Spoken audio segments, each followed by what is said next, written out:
Today I'm going to attempt to recreate a Star Wars scene using 3D softwares in 1 week. If you haven't heard of the franchise by now, you're probably living under a rock. Mainly known for its popular movies, the series has tons of iconic characters, scenes and locations. Obviously I won't be able to recreate the whole franchise in just a week, but I will be able to recreate a cool shot that resembles the series well.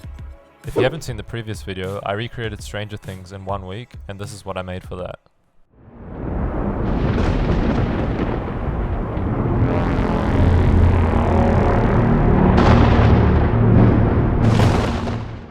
So, where do we start?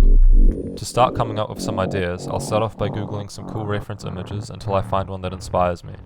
Seeing as Star Wars has so much material, I'm sure there's many cool options and many different themes. Then, I'll move on to the building phase, where I start to build the base pillars of the scene so we can get an idea for composition, lighting and the bare bones of the scene in general. After that, I like to finalize the scene by adding more details. I also like to typically start thinking about some basic camera animations and scene animations at this point. After the scene is finished and rendered out, I use After Effects to add color grading and some light post effects to spice up the scene.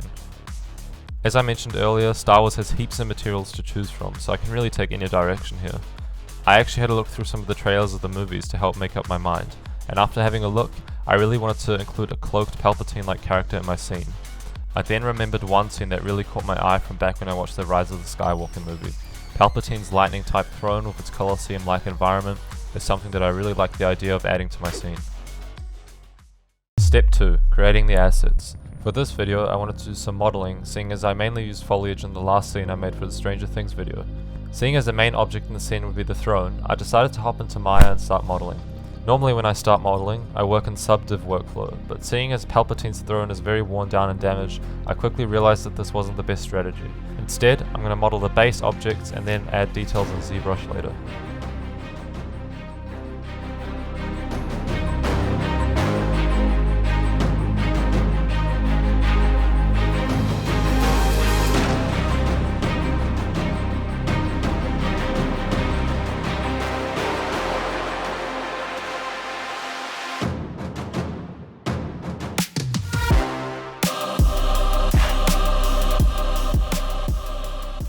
I'm not really an expert when it comes to ZBrush, but the sculpt wasn't really too hard, seeing as it was just breaking up the throne to make it look imperfect.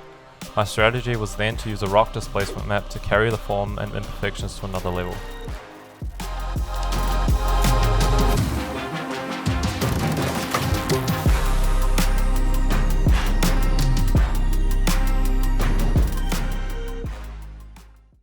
Step 3. Rendering.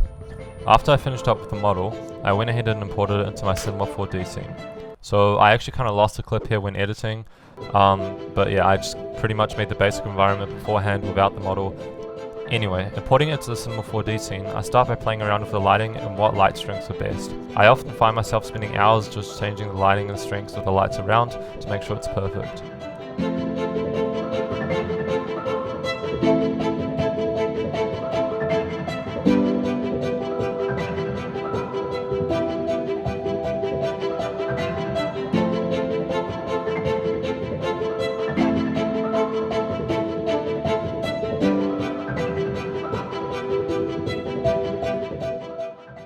Seeing as some of the rock scans I mixed in were originally different colours, I had to make sure to colour correct them so they all fit together with each other in the base rock texture of the scene.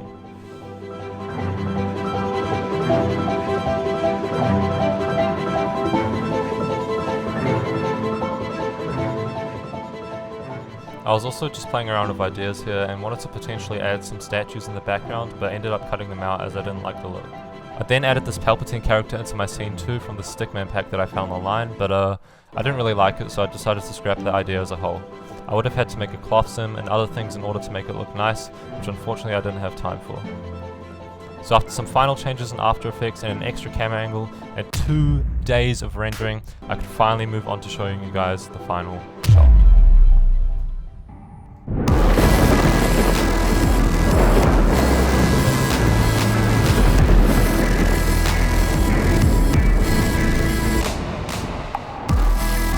Thank you guys for watching, and feel free to suggest me a game, movie or series for a future video project in the comments below.